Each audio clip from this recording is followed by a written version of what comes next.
If you haven't heard, Bishop Lamor Whitehead, whose church was robbed while live streaming, preached Sunday service at his church recently. And not only was some of his congregation there, apparently a reporter from the New York Times showed up as well. And I'll just say, all publicity is not good publicity.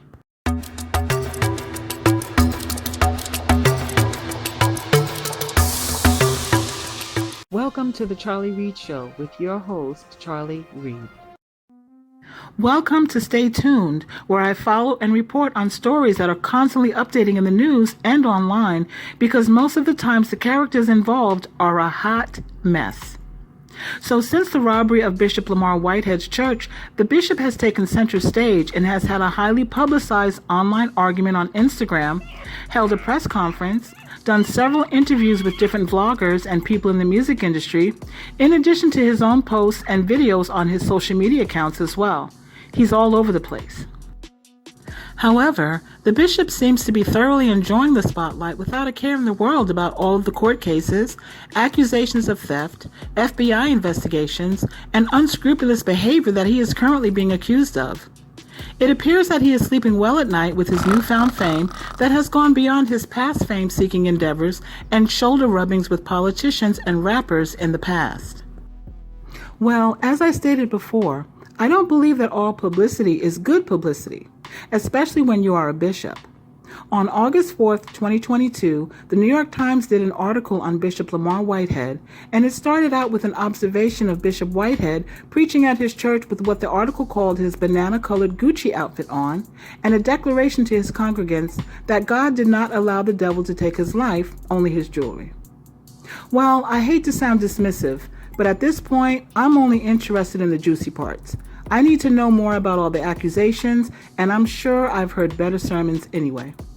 So here goes. The article revealed that the bishop currently owes $400,000, according to court records in New Jersey, to a construction company that was involved in building his house.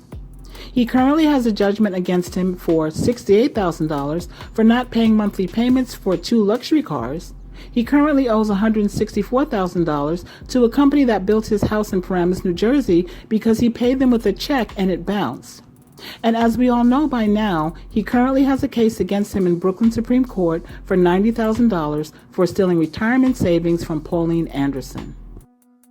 The article also gave more insight into his past crimes and past outstanding debts as well.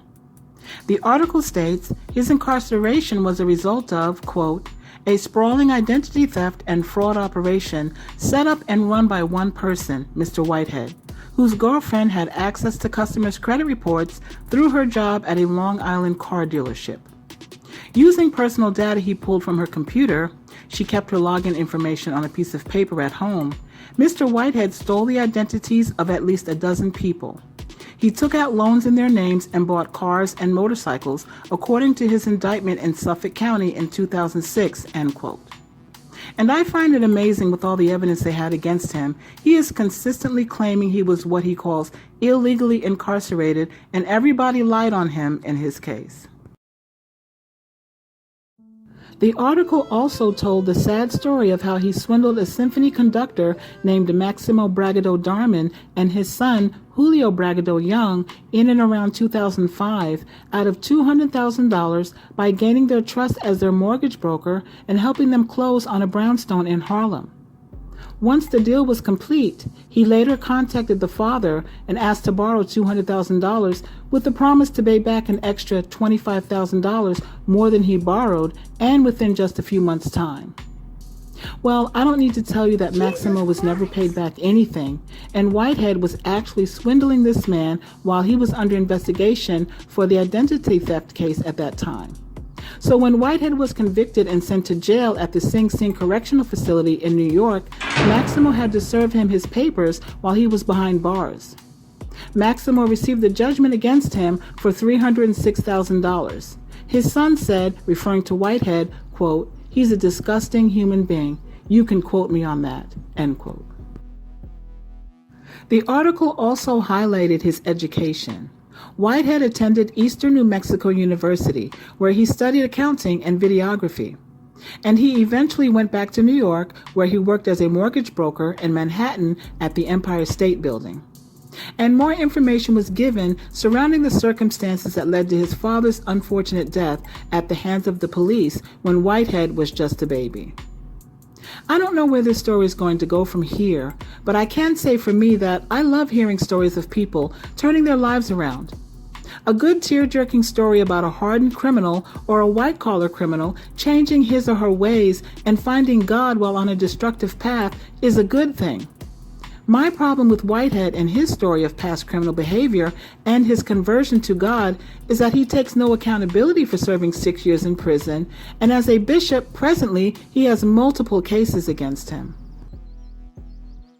So, Bishop Whitehead is still actively in the midst of his so-called testimony and still has a string of victims looking for him. If all of these accusations are in fact false, I will be the first person to do another video on his innocence. But at this point, all I can say is stay tuned. Yay! Bloopers. However, the article also gave more insight on his past crimes and past outstanding